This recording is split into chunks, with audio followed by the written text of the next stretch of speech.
السلام علیکم ورحمۃ اللہ وبرکاتہ جی ساتھیوں، میں امید کرتا ہوں آپ خیریت سے ہوں گے۔ تو آج ہم سورۃ الاحقاف کا اردو ترجمہ پڑھنے جا رہے ہیں اور اپنی علم اور استعداد کے مطابق اس کو سمجھنے کی بھی کوشش کریں گے۔ بسم اللہ الرحمن الرحیم، حامیم، تنزیل الکتاب من اللہ العزیز الحکیم۔ اس کتاب کو اتارا جانا اللہ تعالیٰ غالب حکمت والے کی طرف سے ہے۔ ما خلقنا السماوات والارض وما بينهما الا بالحق واجل مسمى والذين كفروا عما انذروا معرضون۔ ہم نے آسمان و زمین اور ان دونوں کے درمیان کی تمام چیزوں کو بہترین تدبیر کے ساتھ ہی ایک مدت معین کے لیے پیدا فرمایا ہے، اور نافرمان لوگ جس چیز سے ڈرائے جاتے ہیں اس سے منہ موڑ لیتے ہیں۔ یعنی جو نافرمان لوگ ہیں، اللہ تعالیٰ کے نافرمان ہیں، انہیں جب ڈرایا جاتا ہے کہ بھئی نافرمانی نہ کرو، نیک عمل کرو ورنہ اللہ تعالیٰ سزا دے گا، دنیا میں نہیں تو مرنے کے بعد سزا دے گا، تو وہ منہ موڑ لیتے ہیں، وہ نصیحت سنتے ہی نہیں ہیں، وہ ڈرتے ہی نہیں ہیں اللہ تعالیٰ سے۔ اور میں پہلے بھی عرض کر چکا ہوں کہ قرآن شریف میں جہاں بھی لفظ کفر آتا ہے، جیسے کہ اس آیت میں آیا ہے والذین کفروا، کہ وہ لوگ جنہوں نے کفر کیا، اما انذروا معرضون، کہ جس چیز سے انہیں ڈرایا جاتا ہے وہ پھر بھی منہ موڑ لیتے ہیں اس چیز سے۔ تو کفر کا جو اطلاق ہے یہ صرف بعض لوگ سمجھتے ہیں کہ صرف غیر مسلمانوں کے اوپر ہوتا ہے، غیر مسلمانوں پر صرف کفر کا اطلاق ہوتا ہے، حالانکہ ایسا نہیں ہے۔ کفر کا اطلاق جو ہے وہ مسلمانوں پر بھی ہوتا ہے اگر وہ اللہ تعالیٰ کی نافرمانی کرتے ہیں۔ یعنی پیدائشی طور پر تو مسلمان پیدا ہو گئے، ٹھیک ہے، پیدائشی طور پر سچے مذہب پر، اسلام پر پیدا ہو گئے، لیکن اب وہ آگے عمل نہیں کر رہے، نمازیں نہیں پڑھ رہے یا نیک اعمال نہیں کر رہے، والدین کی خدمت نہیں کر رہے، حقوق اللہ کا خیال نہیں رکھتے، حقوق العباد کا خیال نہیں رکھتے، تو اس صورت میں وہ کفر کر رہے ہوتے ہیں، ٹھیک ہے۔ تو کفر کا مطلب ہے نافرمانی، اللہ کی نافرمانی۔ وہ ایک غیر مسلم بھی کرتا ہے اور وہ ایک مسلمان بھی کر سکتا ہے۔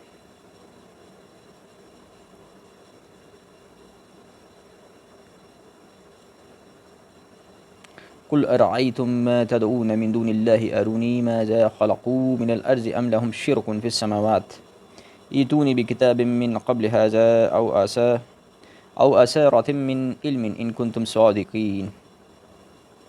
آپ صلی اللہ علیہ وسلم فرما دیجئے، بھلا دیکھو تو جنہیں تم اللہ کے سوا پکارتے ہو، مجھے بھی تو دکھاؤ کہ انہوں نے زمین کا کون سا ٹکڑا بنایا ہے یا آسمانوں میں کون سا حصہ ہے۔ اگر تم سچے ہو تو اس سے پہلے کی کوئی کتاب یا کوئی علم ہو جو نقل کیا جاتا ہو میرے پاس لاؤ۔ اس آیت میں اللہ تعالیٰ نے یہ بات بیان فرمائی ہے کہ وہ لوگ جو اللہ تعالیٰ کے سوا اور لوگوں کو پکارتے ہیں اور لوگوں کی عبادت کرتے ہیں، تو مجھے بتاؤ تو صحیح کہ انہوں نے زمین کا کون سا حصہ جو ہے انہوں نے وہ بنایا ہو۔ مطلب یہ ہے کہ دنیا میں اگر آپ دیکھیں تو بہت سے لوگ ایسے بھی ہوتے ہیں کہ جو کہ ایسے لوگوں کو دوست بناتے ہیں کہ جو اللہ کے نافرمان ہوتے ہیں، جو اللہ کے نافرمان ہوتے ہیں ایسے لوگوں کو دوست بناتے ہیں۔ تو نہ اللہ کے نافرمانوں کو دوست بناتے ہیں اور دوسری سائڈ پر وہ اللہ تعالیٰ کی نافرمانیاں بھی کرتے ہیں۔ تو یہ گویا وہ اللہ تعالیٰ کے سوا دوسروں کو معبود بناتے ہیں، دوسروں کو معبود بناتے ہیں۔ کیوں؟ کیونکہ عبادت کا مفہوم یہ ہے کہ اللہ سے محبت کی جائے اور اللہ کی بات مانی جائے، یہ عبادت کا مفہوم۔ اللہ سے محبت کی جائے اور اللہ کی بات مانی جائے، اللہ کی باتیں مانی جائیں، اللہ کی اطاعت کی جائے۔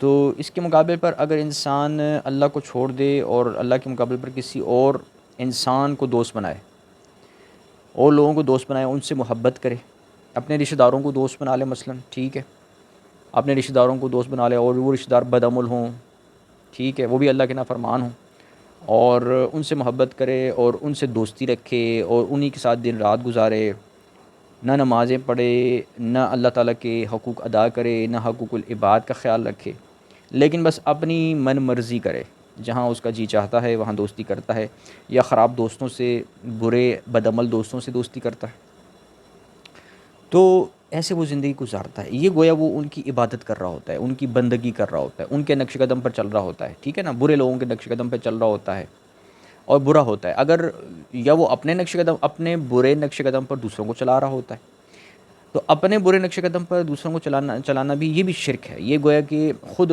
معبود بننا ہے۔ اللہ کے سوا خود کو معبود بنانا ہے کہ لوگ میری بات مانیں، لوگ میرے برے نمونے کو کاپی کریں، میرے بری باتوں کو، برے لائف سٹائل کو کاپی کریں، اس کے مطابق زندگی بسر کریں، یہ بھی شرک ہوتا ہے، ٹھیک ہے نا۔ جیسے کہ میں نے بتایا، شرک کا مفہوم یہ ہے کہ زندگی اللہ تعالیٰ کی مرضی کے مطابق گزارنی ہے، اللہ کی باتیں ماننی ہے، اللہ سے محبت کرنی ہے، ٹھیک ہے نا۔ اس میں پھر حقوق اللہ ہے، حقوق العباد ہے، جو کام کرنا ہے وہ اللہ کے لیے کرنا ہے۔ شادی کرنی ہے تو اللہ کے لیے کرنی ہے، ٹھیک ہے، اللہ کی مرضی کے تابع رہ کر کرنی ہے۔ حقوق العباد کا خیال رکھنا ہے تو اللہ تعالیٰ کا حکم ہے، ٹھیک ہے نا۔ بیوی بچوں کے حقوق ہیں، والدین کے حقوق ہیں، رشتہ داروں کے حقوق ہیں، تمام لوگوں کے ساتھ جو معاملات اچھے خوش اسلوبی کے ساتھ رکھنے ہیں وہ اللہ تعالیٰ کے حکم کے مطابق رکھنے ہیں۔ تو جب مشرک انسان جو ہوتا ہے وہ اللہ تعالیٰ کی پرواہ نہیں کرتا، نمازیں نہیں پڑھتا، نیک اعمال اختیار نہیں کرتا، اللہ تعالیٰ کی خاطر کوئی عمل نہیں کرتا، اپنے لیے کرتا ہے، اپنے مفاد کے لیے کرتا ہے، یا دوسرے جو بدعمل لوگ ہیں، ظاہر ہے برا انسان ہمیشہ برے لوگوں کو دوست بناتا ہے، تو برے لوگوں سے دوستی بھی کرتا ہے۔ تو جب وہ برے انسان ہے، خود بھی برا ہے، دوسرے برے لوگوں سے دوستی بھی کرتا ہے، تو وہ خود بھی مشرک بنتا ہے، ٹھیک ہے۔ تو اللہ تعالیٰ فرماتا ہے کہ آپ صلی اللہ علیہ وسلم فرما دیجئے کہ بھلا دیکھو تو جنہیں تم اللہ کے سوا پکارتے ہو، اللہ کے سوا پکارتے ہو، پکارنے کا کیا مطلب ہے؟ یعنی انہیں دوست بناتے ہو، اللہ کے سوا ان کی عبادت کرتے ہو، ان سے مدد چاہتے ہو۔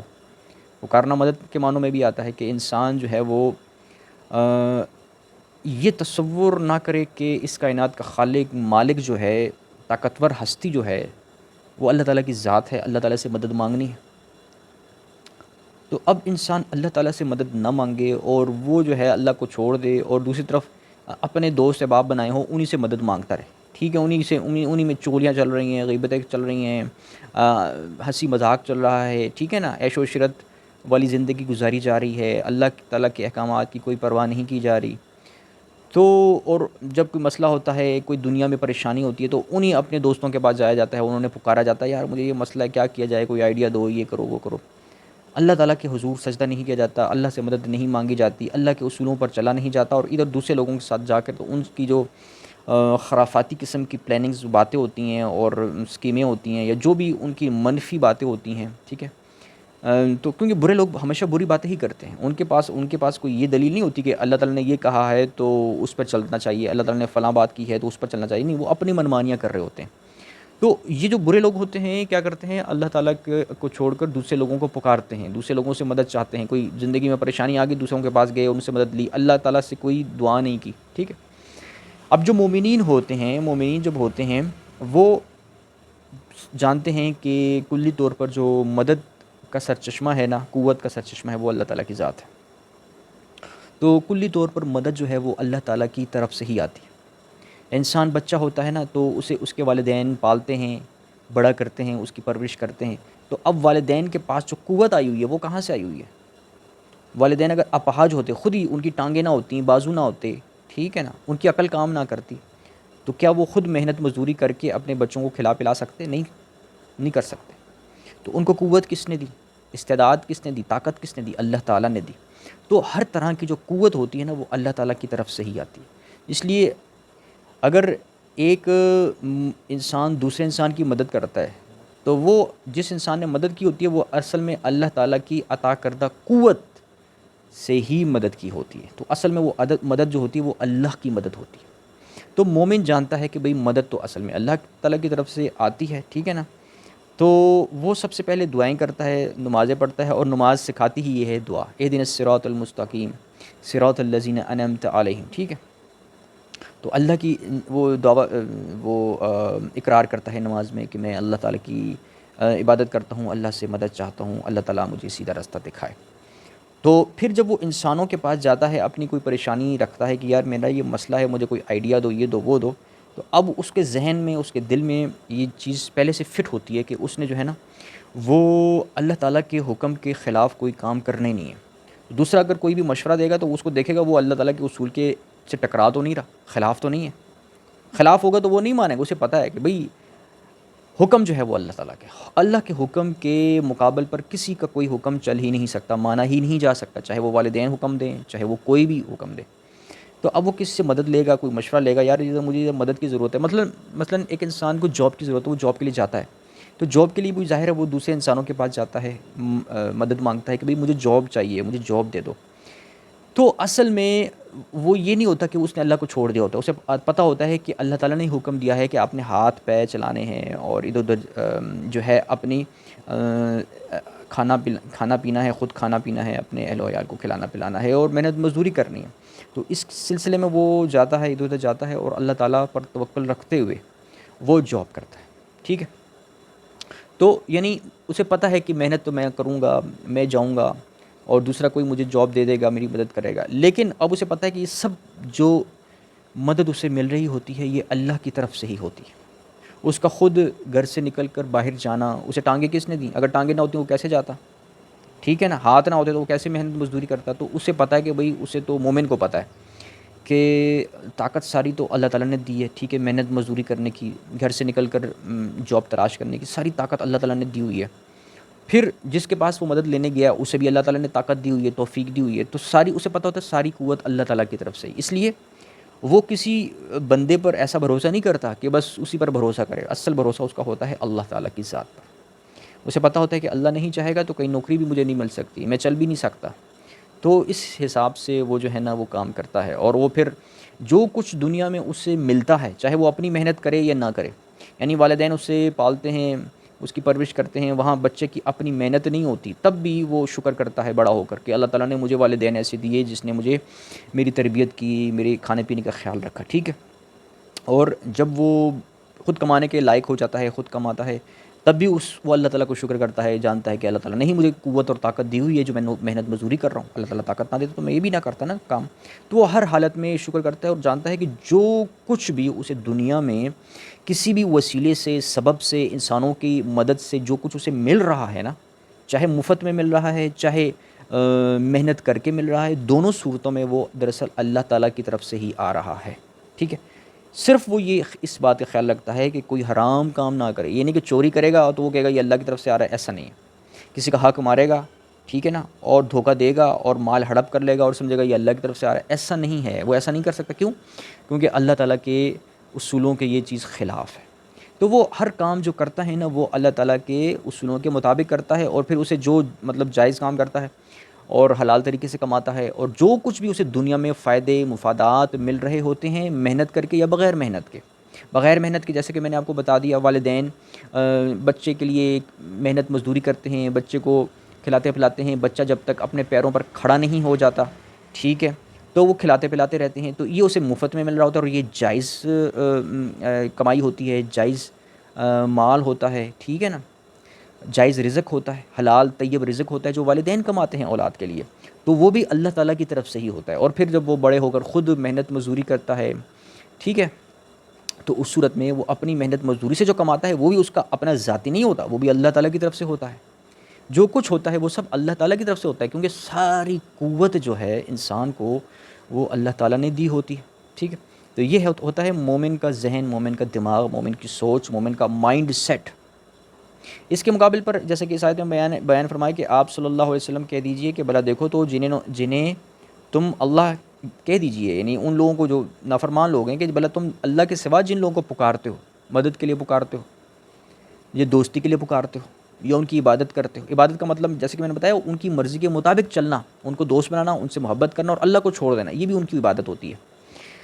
تو فرمایا بھلا بتاؤ صحیح کیا انہوں نے زمین کا کوئی ٹکڑا بنایا ہے؟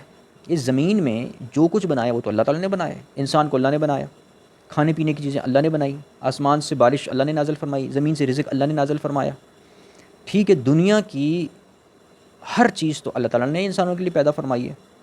تو اب یہ جو لوگ نافرمان ہوتے ہیں، بد عمل ہوتے ہیں، بے نمازی ہوتے ہیں، یہ کیا کرتے ہیں؟ اللہ کو تو چھوڑ دیا، ادھر جناب اپنے دوست یار بنا دیا، ہو جی ہماری بڑی گہری دوستی ہے، تو وہ بھی شیطانیاں کرتا ہے، شیطانی تخریبات کے مشورے دیتا ہے، تو میرا بھی بڑا شیطانی دماغ ہے، تو ہم بڑے دوست ہیں، تو یہ اب اس کو معبود بنایا ہوا ہے، یہ اس کو معبود بنایا ہوا ہے، حالانکہ وہ زمین کے مالک نہیں، زمین کی کسی چیز کے مالک نہیں، جو کچھ دیا ہوا ہے وہ تو اللہ تعالیٰ نے دیا ہوا ہے۔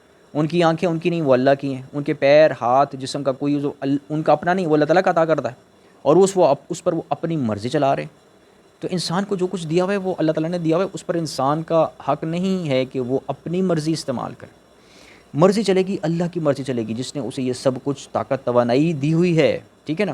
تو انسان اگر اپنے وجود پر، اپنی لائف سٹائل پر، اپنی زندگی پر اپنی مرضی نہیں چلاتا ہے، وہ خود محنت مزدوری کرتا ہے، پیسہ کماتا ہے، دولت کماتا ہے، کروڑ پتی ہو جاتا ہے، ارب پتی ہوتا ہے، سمجھتا ہے جی میرا ہے پیسہ یہ سب کچھ، یہ میں نے محنت کی ہے. نہیں، اس نے کوئی محنت نہیں کی.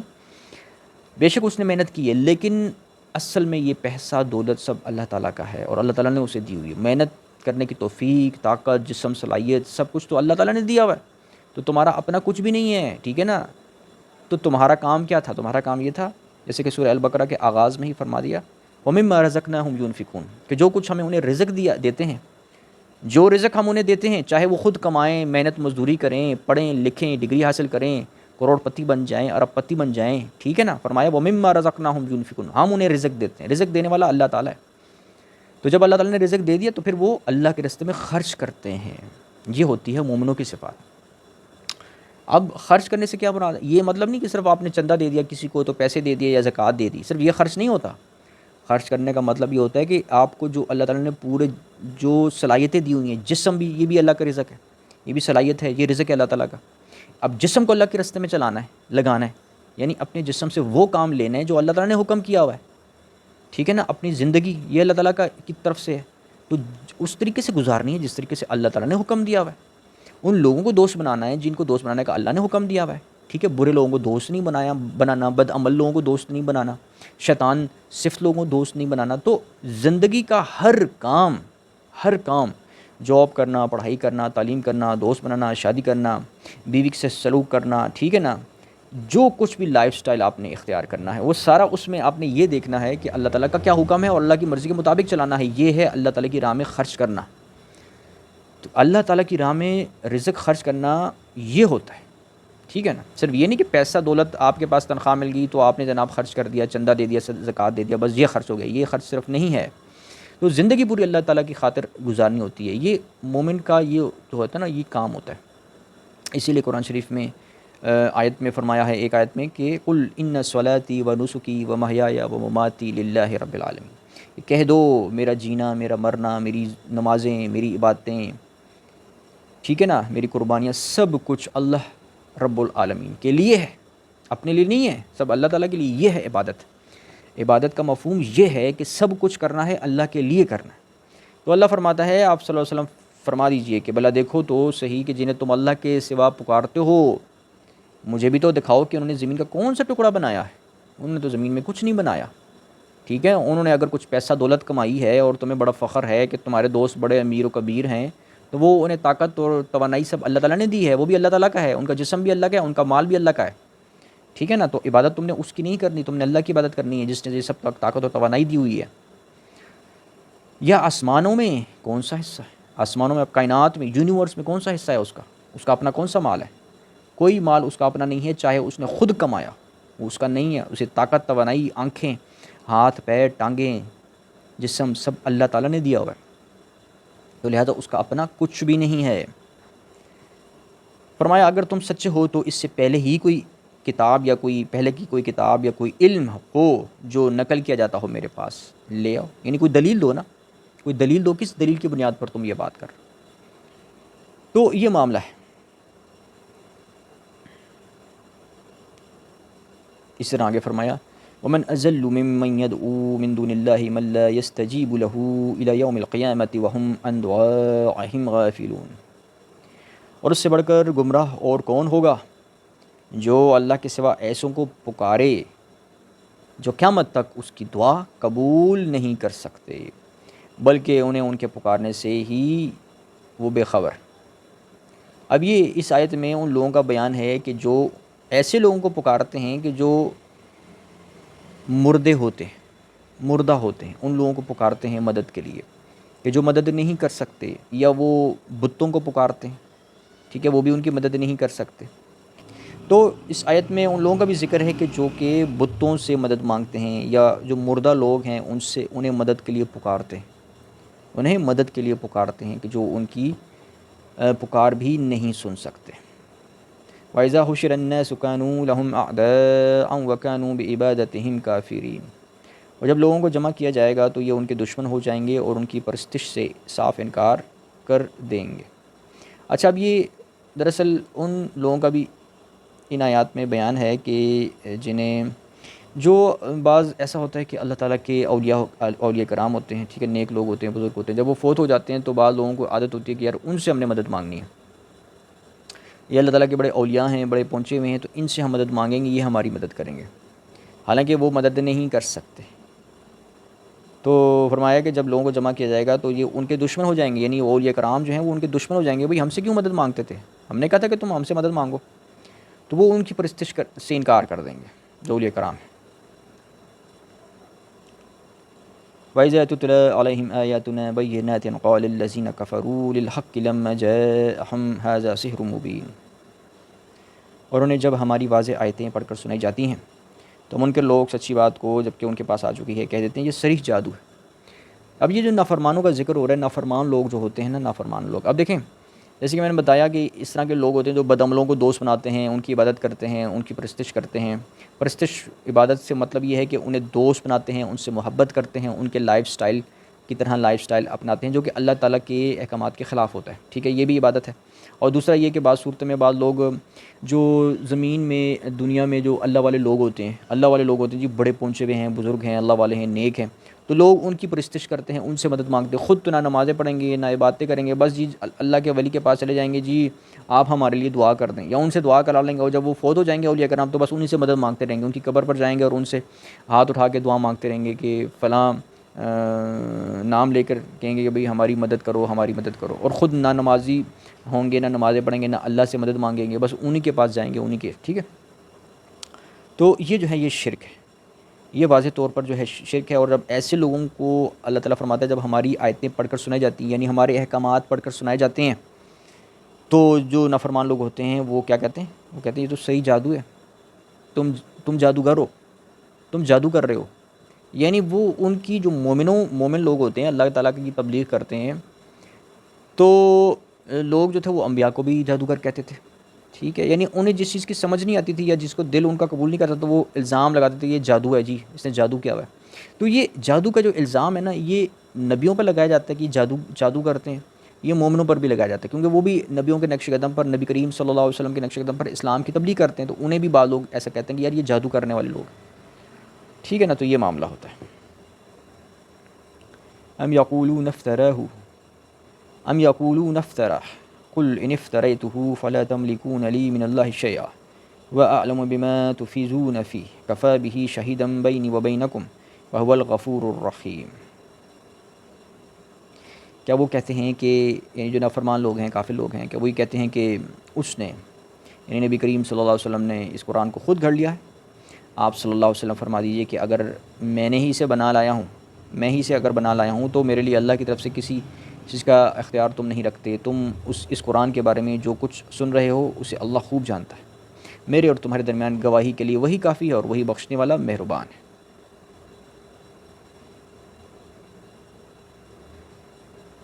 قل ما كنت بدعا من الرسل وما ادري ما يفعل بي ولا بكم ان اتبع الا ما يوحى الي وما انا الا نذير مبين۔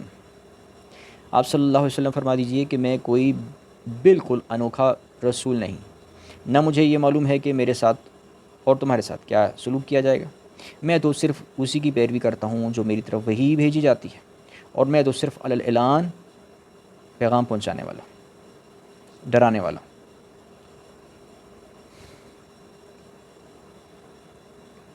قل ارأيتم ان كان من عند الله وكفرتم به وشهد شاهد من بني اسرائيل على مثله فآمن واستكبرتم ان الله لا يهدي القوم الظالمين۔ آپ صلی اللہ علیہ وسلم فرما دیجیے کہ اگر یہ قرآن اللہ ہی کی طرف سے ہو اور تم نے اسے نہ مانا اور بنی اسرائیل کا ایک گواہ اس جیسی گواہی بھی دے چکا ہو اور ایمان بھی لا چکا ہو اور تم نے سرکشی کی ہو، تو بے شک اللہ تعالیٰ ظالموں کو راہ نہیں دکھاتا، یعنی جو ظالم لوگ ہیں، جو نافرمان لوگ ہیں، انہیں پھر اللہ تعالیٰ ہدایت نہیں دیتا۔ وقال الذين كفروا للذين آمنوا لو كان خيرا ما سبقونا إليه وإذ لم يهتدوا به فسيقولون هذا إفك قديم۔ اور کافروں نے یعنی نافرمانوں نے ایمانداروں کی نسبت کہا اگر یہ دین بہتر ہوتا تو یہ لوگ اس کی طرف ہم سے سبقت کرنے نہ پاتے، یعنی ہم سے پہلے سبقت نہ کر پاتے، اور چونکہ انہوں نے اس قرآن سے ہدایت نہیں پائی، یعنی نافرمان لوگوں نے، کافروں نے، تو بس وہ یہی کہہ دیں گے کہ یہ تو قدیم پرانا جھوٹ ہے۔ اب دیکھیں یہاں پر کافر لوگوں کی جو نافرمان لوگ ہوتے ہیں نا، نافرمان لوگ، ان کی ایک نفسیات کا ذکر ہے، اور وہ نفسیات یہ ہے کہ یہ جو نافرمان لوگ ہوتے ہیں، یعنی نافرمان، اللہ کے نافرمان، اللہ کے نافرمان لوگ جو ہوتے ہیں، اور ان کی سب سے پہلی نشانی ہوتی ہے نماز نہ پڑھنا۔ جو شخص نماز نہیں پڑھتا وہ اللہ کا نافرمان، یہ پہلی نشانی ہوتی ہے۔ اور اس کے بعد جب اس کی زندگی پر آپ تھوڑا مطالعہ کریں گے تو آپ کو پتہ چلے گا کہ اس کی بہت ساری نافرمانیاں ہیں۔ اللہ کی نافرمانی تو کر دی سب سے پہلے نماز نہ پڑھ کے، پھر اس کے بعد جتنی بھی نافرمانی وہ سب اللہ تعالیٰ کی نافرمانیوں میں آتی ہے، یعنی والدین کی خدمت نہ کرنا، والدین سے بدسلوکی کرنا، دوسرے رشتہ داروں کے ساتھ بدسلوکی کرنا، گالی گلوچ نکالنا، چغل خوری غیبتیں کرنا، مومنوں سے دشمنی کرنا، یہ تمام چیزیں پھر اللہ تعالیٰ کی نافرمانی میں آ رہی ہوتی ہیں، ٹھیک ہے۔ تو پہلی علامت ہی ہوتی ہے نمازی نہ ہونا، کیونکہ ایک انسان جب نمازی ہوگا نا تو پھر اس سے شرم آئے گی کوئی برا کام کرتے ہوئے، گناہ کرتے ہوئے، ٹھیک ہے نا، پھر وہ اللہ تعالیٰ کے حکم کے مطابق ہی زندگی بسر کرتا ہے، ہر کام کرتا ہے۔ تو فرمایا کہ جن لوگوں نے کفر کیا ہے وہ کیا کہتے ہیں، وہ کہتے ہیں کہ اگر یہ جو ہدایت ہے نا، ہدایت اسلام، یہ جو سچی سچی باتیں ہیں اور نیک اور نصیحت کی باتیں مومنین بول رہے ہیں، یہ اگر کوئی صحیح ہوتی، یعنی کہ یہ اگر بہتر ہوتی، اچھی ہوتی، تو یہ مومنین ہم سے پہلے اس کو حاصل نہ کر لیتے، ہم سے پہلے اس ہدایت کو یہ لوگ نہیں پا لیتے، ہم پہلے پاتے، کیونکہ ہم زیادہ انٹیلیجنٹ ہیں، ہم زیادہ سمارٹ ہیں، ہم زیادہ عقل مند ہیں۔ یہ مومنین یہ تو بیوقوف ہیں، گدھے ہیں، معاذ اللہ، استغفر اللہ، یہ تو اسٹوپڈ ایڈیٹ لوگ ہیں، انہیں کیا پتہ، پتہ تو ہمیں، ہم بڑے عقل مند لوگ ہیں۔ تو اگر یہ ہدایت کی باتیں جو ہیں یہ اگر صحیح ہوتی، اچھی ہوتی، صحیح رستہ ہوتا نا، تو سب سے پہلے ہم اس کو پاتے، ہم اس کو حاصل کرتے۔ یہ ہے ان کی نفسیات۔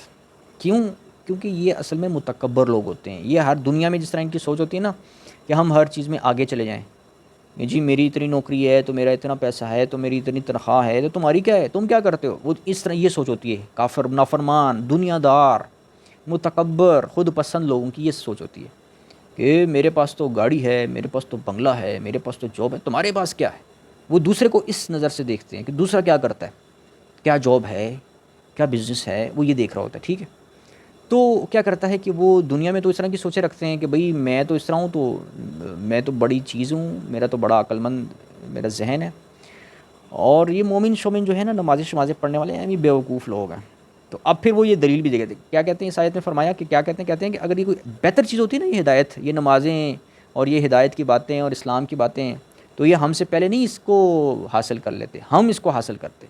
تو چونکہ ہم نے حاصل نہیں کی، اس کا مطلب یہ بہتر چیز نہیں ہے، تو پرانی باتیں ہیں، یہ قدیمی جھوٹ ہے، پرانے لوگوں کی باتیں ہیں۔ ھذا افک قدیم، یہ پرانی قصے کہانی ہے۔ تو یہ ہے جناب کافروں کی سوچ۔ اس آیت میں یہ کافروں کی مائنڈ سیٹ اور نفسیات پوری بیان فرما دی کہ ان کے اندر کیا ہوتی ہے، تکبر ہوتا ہے، آگے نکلنے کی، ہر چیز میں آگے نکلنا ہے، پیسہ دولت میں آگے نکلنا ہے، دنیا کی دوڑ میں آگے نکلنا ہے لوگوں سے، بس یہ کیونکہ کام ہی، مقصد ان کا یہ ہوتا ہے، دنیا دنیا کرنا، دنیا دنیا دنیا میں بزنس، دنیا کے کاروبار، دنیا یہ دنیا وہ، دنیا کے بارے میں نالج بھی بڑا رکھا ہوتا ہے انہوں نے، دنیا کا سائنس پڑھیں گے، دنیا کے علم حاصل کریں گے، ٹھیک ہے نا، اور بس اسی چیز کو برتری کا معیار سمجھیں گے کہ ہمیں تو دنیا کا پتہ ہے اور ہم ہر چیز میں آگے ہیں، ہم تو بڑے سمارٹ ہیں، انٹیلیجنٹ ہیں۔ تو یہ جو مومن شومن لوگ نصیحتوں کی باتیں کرتے ہیں، تو قرآن پڑھتے ہیں، تو حدیث پڑھ لیتے ہیں، تو یہ اہم بیوقوف لوگ ہیں۔ یہ اگر صحیح چیزیں ہوتی تو پہلے ہم اس پر عمل کرنے والے ہوتے، پہلے ہم اس کو فالو کرتے، بعد بھی یہ ہمارے پیچھے ہوتے، ہم سے پیچھے ہوتے، ہم سے آگے نہ ہوتے۔ مگر چونکہ وہ دیکھتے ہیں کہ یہ تو آگے ہو گئے ہیں، یہ تو نمازی بھی ہیں، ہم بے نمازی ہیں، یہ تو بااخلاق ہیں، ہم بد اخلاق ہیں، یہ گالی نہیں نکالتے، ہم تو گالیاں بھی نہیں نکالنے والے لوگ ہیں، ہم تو بدتمیز لوگ ہیں، بد اخلاق لوگ ہیں، چغل خور لوگ ہیں، غیبتیں کرنے والے ہیں، گناہ گار لوگ ہیں، بد عمل لوگ ہیں، اور یہ ایسے نہیں ہیں۔ تو اس کا مطلب ہے وہ پھر نیچے ہیں، وہ غلط ہیں، وہ ان کا راستہ صحیح نہیں ہے، ہمارا راستہ وہ صحیح ہے۔ یہ ہوتی ہے کہ یعنی جس عمل پر وہ ہوں گے نا، اس عمل کو وہ کہیں گے کہ یہ صحیح ہے۔ یہ ہے کافروں کی، نافرمانوں کی، بد عملوں کی نفسیات۔ یہ ہوتا ہے تکبر، کہ اپنی چیز کو صحیح کہنا، اپنی چیز کو صحیح کہنا، دوسرے کی چیز کو غلط کہنا۔ مومن ہے وہ صحیح بندہ ہے نا، اس کو غلط کہیں گے نہیں، تو غلط ہے، میں صحیح ہوں، میں چاہے جیسے میں بے نمازی ہوں، بد عمل ہوں، لیکن میں صحیح ہوں۔ یہ ہوتی ہے ان کی نفسیات، سوچ، تکبر۔ منہ پھٹ ہوتے ہیں، بدتمیز ہوتے ہیں، بد اخلاق ہوتے ہیں، ٹھیک ہے نا. تو جہاں موقع ملتا ہے مومنوں کی تحقیر تذلیل کرنے کے لیے کوئی کسر نہیں چھوڑتے، بھرپور زور لگاتے ہیں کہ مومنوں کو جو ہے نا وہ ذلیل کریں. تو یہ ان کی سوچ ہوتی ہے. تو اللہ تعالیٰ کیا فرماتا ہے کہ اور کافروں نے یعنی نافرمانوں نے ایمانداروں کی نسبت کہا، ایمانداروں کی یعنی نیک بعمل لوگ جو بدعمل لوگ ہیں، جو نافرمان لوگ ہیں، انہوں نے بعمل لوگوں کی نسبت کہا، ایمانداروں کی نسبت کہا کہ اگر یہ دین بہتر ہوتا تو یہ لوگ اس کی طرف ہم سے پہلے نہ جاتے، یعنی ہم اس کو پہلے پا لیتے. مگر چونکہ اب انہوں نے اس قرآن سے ہدایت پائی نہیں، اس ہدایت کو انہوں نے سمجھا نہیں، اس پر عمل بھی نہیں کیا، تو اب یہ کہہ دیں گے کہ تو پرانا جھوٹ ہے، یہ تم تو جھوٹ کی پیروی کر رہے ہو. مومنوں کو الٹا گمراہ قرار دے دیں گے. ہوں گے خود بد عمل پرلے درجے کے، لیکن دوسروں مومنوں کو کہہ دیں گے یہ تو گمراہ ہے.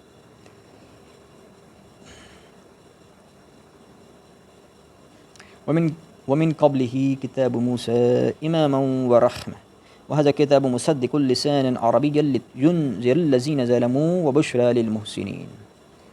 اور اس سے پہلے موسیٰ علیہ السلام کی کتاب پیشوا اور رحمت تھی، اور یہ کتاب یعنی قرآن تصدیق کرنے والی عربی زبان میں ہے تاکہ ظالموں کو ڈرائے اور نیک کاروں کو بشارت ہو.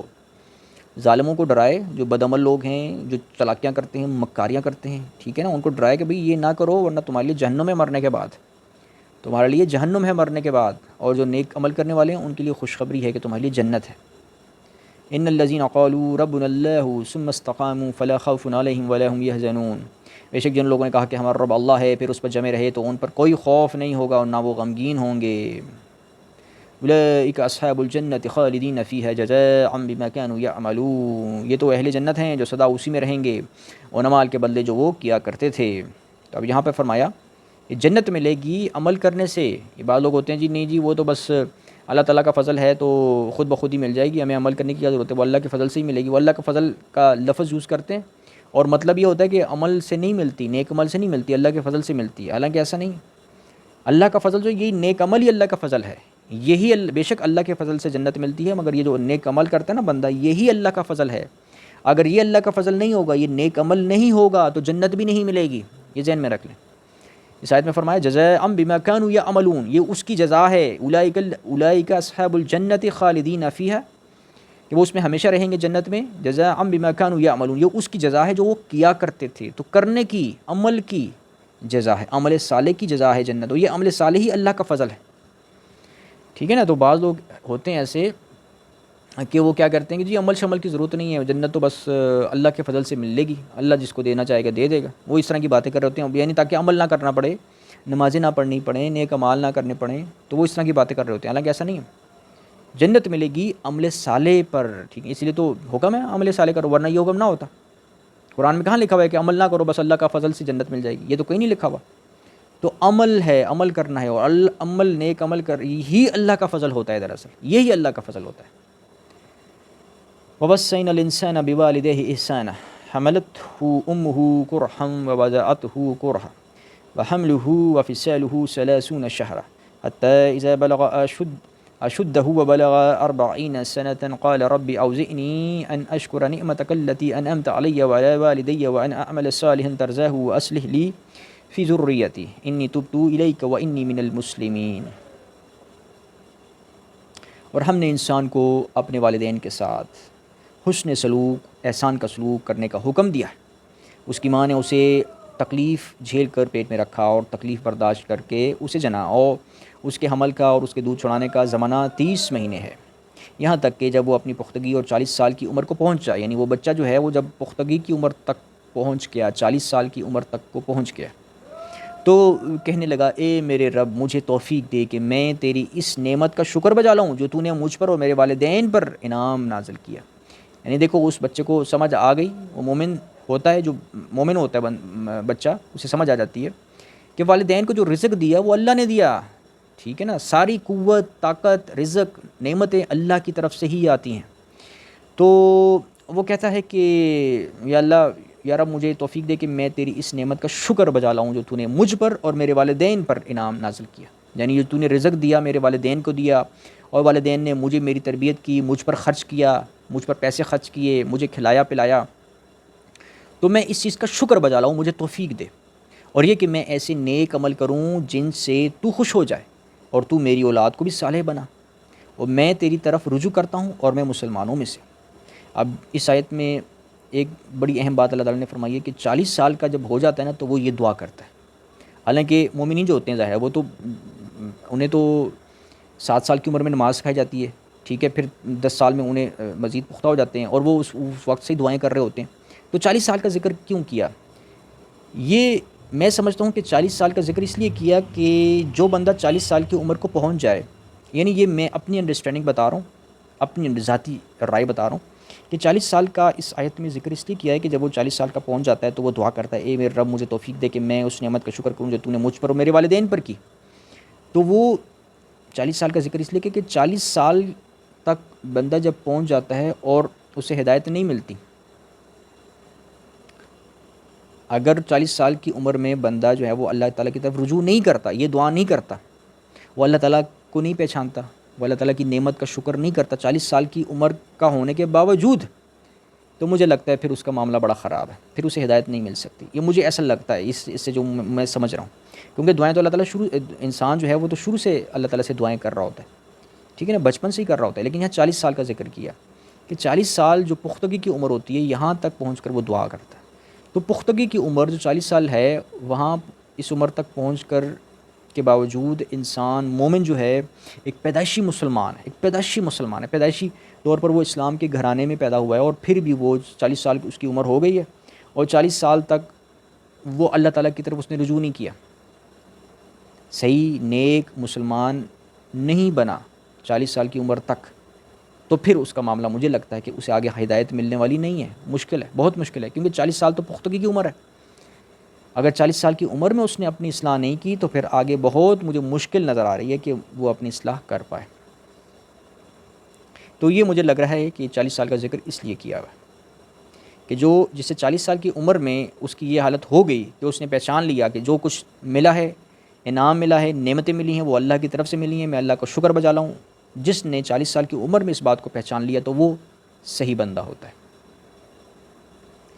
تو وہ کہتا ہے کہ یا رب مجھے توفیق دے کہ میں تیری اس نعمت کا شکر بجا لاؤں جو تو نے مجھ پر اور میرے والدین پر کی، اور یہ کہ میں ایسے نیک عمل کروں جن سے تو خوش ہو جائے، اور میری اولاد کو بھی صالح بنا، میں تیری طرف رجوع کرتا ہوں اور میں مسلمانوں میں سے ہوں۔